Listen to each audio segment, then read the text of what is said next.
Grande successo per la 38esima edizione della Wizz Air Venice Marathon dedicata a Marco Polo, con numeri record come i 17.500 partecipanti da tutto il mondo. L'Etiopia ha dominato la gara più lunga sui 42 km da Stra Venezia, sia in campo maschile che in quello femminile.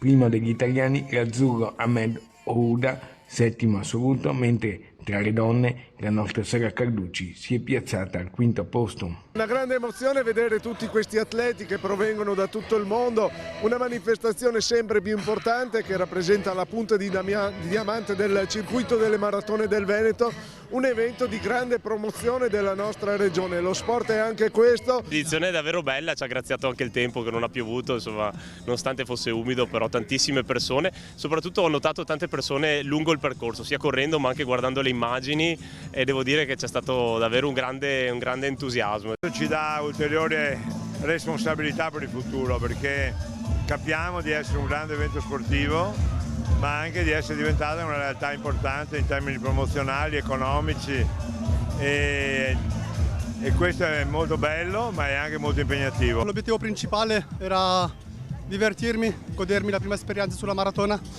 C'ho ancora tanto da imparare visto che è la prima, però nonostante tutto sono soddisfatto. 2/3 della gara l'ho corsa tutta da solo, con un po' di vento anche in faccia. Bellissime sensazioni, e sto bene, dopo 2 anni che non mi rialzavo. Ho avuto un grande 2021, 2022-2023 orrendi, 2024 ho iniziato zoppicando, adesso mi sto riprendendo e la ruota sembra che gira.